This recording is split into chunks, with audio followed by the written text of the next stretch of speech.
एक बार की बात है, किसी राज्य में एक राजा और रानी थे जिनके 12 बच्चे थे, सभी के सभी लड़के। अब एक दिन राजा ने अपनी पत्नी से कहा, अगर बेटी पैदा होती है तो सभी बेटों को बनना होगा, ताकि उनकी बहन ही उनके राज्य और धन की उत्तराधिकारी बन सके। इसलिए राजा ने 12 ताबूत बनवाए, जिनमें शीलन भरी गई और हर ताबूत में मृतक के लिए छोटा तकिया रखा गया। उसने उन्हें एक निजी कमरे में बंद करवा दिया और उसकी चाबी रानी को दे दी और उससे प्रार्थना की कि वह इस बारे में किसी से कुछ ना कहे। लेकिन बेचारी माँ इतनी दुखी थी कि वह पूरे दिन रोती रही और इतनी दुखी दिखी कि उसके सबसे छोटे बेटे ने देख लिया। उसका हमेशा अपनी माँ के साथ रहता था। माँ, आप इतनी दुखी क्यों हो?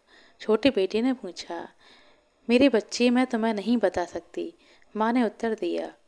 लेकिन लड़के ने उसे तब तक चैन नहीं लेने दिया जब तक उसने निजी कमरे का दरवाज़ा नहीं खोल दिया और उसे छीलन से भरे 12 ताबूत नहीं दिखा दिए।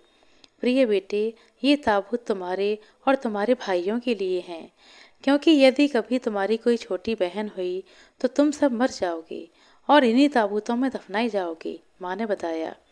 वह यह बात बताते हुए फूट फूट कर रो पड़ी। लेकिन उसके बेटे ने उसे सांत्वना देते हुए कहा, मत रो माँ, प्यारी माँ, हम अपना ख्याल खुद रखेंगे और यहाँ से बहुत दूर चले जाएंगे।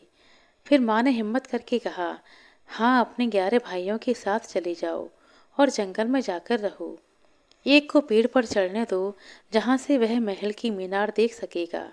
अगर मेरा बेटा हुआ तो एक सफ़ेद झंडा फहराया जाएगा और फिर तुम घर लौट सकते हो। लेकिन अगर तुम एक लाल झंडा देखते हो तो तुम समझ जाओगे कि यह एक लड़की है और फिर जितना जल्दी हो सके भाग जाओ और भगवान तुम्हारी रक्षा करें।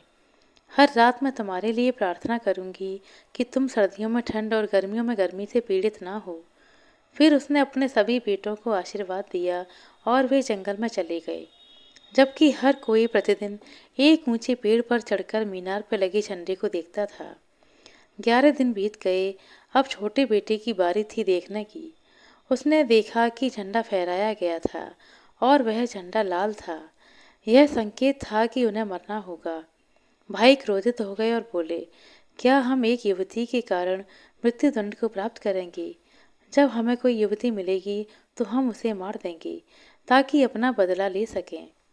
वे जंगल में और आगे बढ़े और एक बहुत ही सुंदर छोटी सी झोपड़ी के पास पहुंचे, जो एक निर्जन स्थान पर थी। हम इसे अपना घर बनाएंगे, उन्होंने कहा, और चूंकि तुम सबसे छोटे और सबसे कमजोर हो, इसलिए तुम घर पर ही रहना और घर संभालना, ताकि हम बाहर जाकर भोजन जुटाएंगे। इसलिए वे जंगल में घूमते रहे। खरगोश, जंगली खरगोश, कबूतर और दूसरे पक्षियों का शिकार करते रहे, जिन्हें वे छोटे भाई के लिए भोजन तैयार करने के लिए लाते थे। इस झोपड़ी में वे 10 साल तक खुशी खुशी साथ रहे, ताकि समय बीत जाए। उनकी छोटी बहन एक बहुत अच्छी लड़की बन गई थी। उसका स्वभाव भी बहुत प्यारा था और वह देखने में बहुत सुंदर थी। वह आलीशान कपड़े पहनती थी और उसके माथे पर एक सुनहरा सितारा लगा हुआ था। एक दिन जब वह लगभग 10 साल की थी, उसने अपनी माँ की अलमारी में 12 कमीजें देखीं और आश्चर्य से पूछा, माँ, ये कमीजें किसकी हैं? ये मेरे पिता के लिए बहुत छोटी हैं। रानी ने आह भरते हुए उत्तर दिया, प्यारी बेटी, ये कमीजें तुम्हारे 12 भाइयों की हैं। 12 भाई? छोटी लड़की चिल्लाई। कहाँ हैं वे? मैंने तो उनके बारे में कभी नहीं सुना। भगवान जाने वे कहाँ हैं, माँ ने जवाब दिया। लेकिन वे दुनिया में कहीं भटक रहे हैं। तब रानी अपनी छोटी बेटी को महल के निजी कमरे में ले गई और उसे 12 ताबूत दिखाए जो उसके भाइयों के लिए तैयार किए गए थे, और उसे बहुत आंसुओं के साथ बताया कि वे घर छोड़कर क्यों चले गए। लड़की ने कहा, मत रो माँ, मैं जाकर अपने भाइयों को ढूंढ निकालूंगी। इसलिए उसने 12 कमीजें अपने साथ लीं और जंगल में भटक गई। वह पूरे दिन चलती रही और शाम को एक झोपड़ी के पास पहुंची। अंदर कदम रखा और एक युवा लड़के को देखा, जो एक सुंदर छोटी लड़की को देखकर आश्चर्य से भर गया। वह लड़की शानदार कपड़े पहने हुई थी और उसके माथे पर एक सुनहरा सितारा लगा हुआ था। अंत में लड़की ने पूछा, तुम कौन हो और क्या चाहती हो? लड़की ने कहा, मैं एक राजा की बेटी हूँ और अपने 12 भाइयों को खोज रही हूँ, और जब तक वे मुझे मिल नहीं जाएंगे मैं उन्हें खोजती ही रहूंगी। उसने उसे उनके कमीज दिखाए। तब छोटे बेटे को मालूम हुआ कि वह उसकी बहन है। उसने कहा, मैं तुम्हारा सबसे छोटा भाई हूँ। तब वह खुशी से रो पड़ी। उन्होंने एक दूसरे को गहरे प्रेम से चूमा और कुछ समय तक बहुत खुश रहे। फिर छोटे भाई ने कहा, प्रिय बहन, हमने प्रतिज्ञा की है कि जो भी युवती हमें पहली बार मिलेगी उसे मार दिया जाएगा, क्योंकि एक युवती के कारण हमने अपने राजसी अधिकार खो दिए हैं।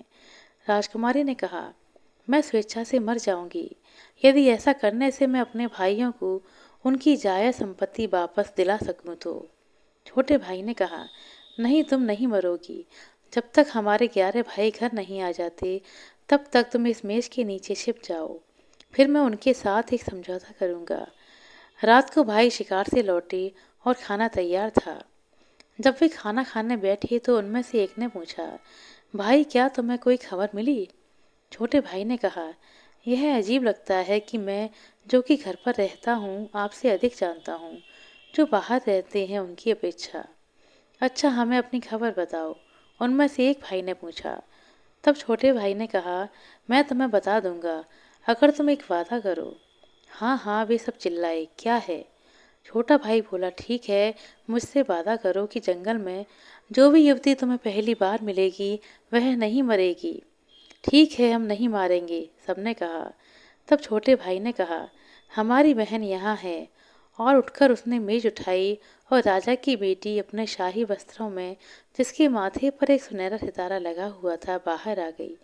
और वह इतनी गोरी, नाजुक और सुंदर लग रही थी कि सारे भाई खुशी से भर गए। सबने प्रेम से अपनी बहन को गले लगा लिया। वह छोटे भाई के साथ रहती थी और घर को साफ रखने और दूसरे लोग जो शिकार कर लेकर आते थे उसे पकाने में उसकी मदद करती थी। अब सब कुछ बहुत अच्छी तरह से व्यवस्थित था। पर्दे और रजाई बहुत सुंदर और सफ़ेद थे, और रात का खाना इतना अच्छा पकाया जाता था कि भाई हमेशा संतुष्ट रहते थे और अपनी छोटी बहन के साथ बहुत प्रेम से रह रहे थे। जिस घर में वे रहते थे उसके चारों ओर एक सुंदर सा बगीचा था। एक दिन जब वे सब घर पर एक साथ भोजन कर रहे थे और आनंद मना रहे थे, तो बहन उनके लिए कुछ फूल तोड़ने बगीचे में गई। उसने 12 गुलाब के फूलों को बड़ी सावधानी से उगाया था, और वे अब इतने शानदार खिले हुए थे कि उसने अपने भाइयों को खुश करने के लिए उन्हें तोड़ने का निश्चय किया।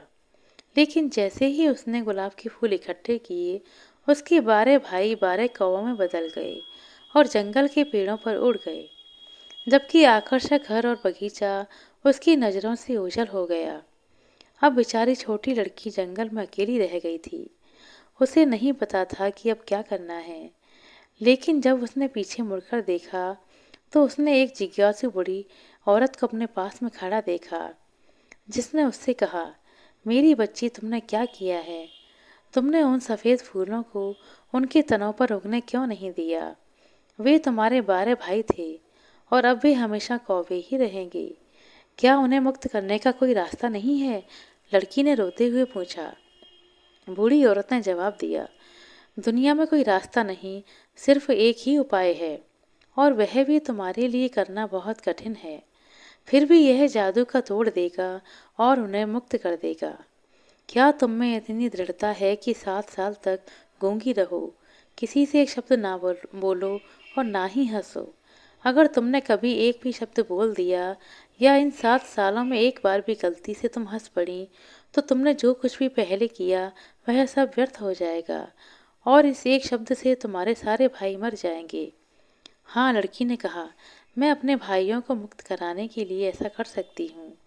फिर लड़की एक पेड़ पर चढ़ गई और उसकी शाखाओं पर बैठकर बुनाई करने लगी। वह वहीं पेड़ पर उगने वाले फलों पर जीवित रही, ना हंसी और ना ही एक शब्द बोली। जब वह अपने पेड़ पर बैठी थी तो राजा, जो कि शिकार कर रहा था, उसका एक प्रिय शिकारी कुत्ता था, जिसने शीघ्र ही उसे खोज लिया और उस पेड़ की ओर दौड़ा जिस पर लड़की बैठी थी। उस पर चढ़ गया और जोर जोर से भौंकने लगा। राजा पास आया, उसने देखा कि राजा की बेटी बहुत सुंदर है और उसके माथे पर सुनहरा सितारा लगा हुआ है। वह उसकी सुंदरता से इतना प्रभावित हुआ कि उसने उससे नीचे आने के लिए विनती की और उसे अपनी दुल्हन बनने के लिए कहा। उसने कुछ नहीं कहा, बस अपना सिर हिला दिया। फिर राजा खुद पेड़ पर चढ़ गया और उसे नीचे लाकर अपने घोड़े पर बिठाया, उसके साथ अपने घर चल पड़ा। उसके बाद विवाह धूमधाम से मनाया गया, लेकिन दुल्हन ना तो बोली और ना ही हंसी। जब वे कुछ वर्षों तक खुशी खुशी साथ रहे, तो राजा की माँ, जो कि एक दुष्ट महिला थी, उसने रानी के बारे में बुरी बुरी बातें फैलाना शुरू कर दिया। राजा से कहा, यह कोई भिखारी लड़की है जिसे आपने उठाया है। कौन बता सकता है कि वह क्या क्या दुष्ट चालें चलती है। वह गूंगी बनी रहती है, लेकिन वह कभी क्यों नहीं हंसती। क्या उसका विवेक दोषी नहीं है। राजा ने पहले तो इन संदेहों में से किसी पर ध्यान नहीं दिया, लेकिन उसने उसे बहुत देर तक समझाया। दुष्ट महिला ने रानी पर ऐसे दुष्ट आचरण का आरोप लगाया कि अंत में उसने उसे जलाकर मार डालने की सजा सुनाई। अब आंगन में एक बड़ी आग जल रही थी और राजा महल के आंगन की ओर देखने वाली खिड़की पर रो रहा था, क्योंकि वह अभी भी अपनी रानी से बहुत प्रेम करता था। उसने देखा कि उसे खंबे से बांध दिया गया। आग जल रही थी और लपेटें अपनी कांटेदार जीवों के साथ उसकी ओर बढ़ रही थी। तभी आखिरी क्षण में 7 साल बीत गए और अचानक हवा में पंखों की सरसराहट की आवाज़ सुनाई दी। 12 काले कौवे धरती पर उतरे और तुरंत अपने असली रूप में आ गए। वे रानी के 12 भाई थे।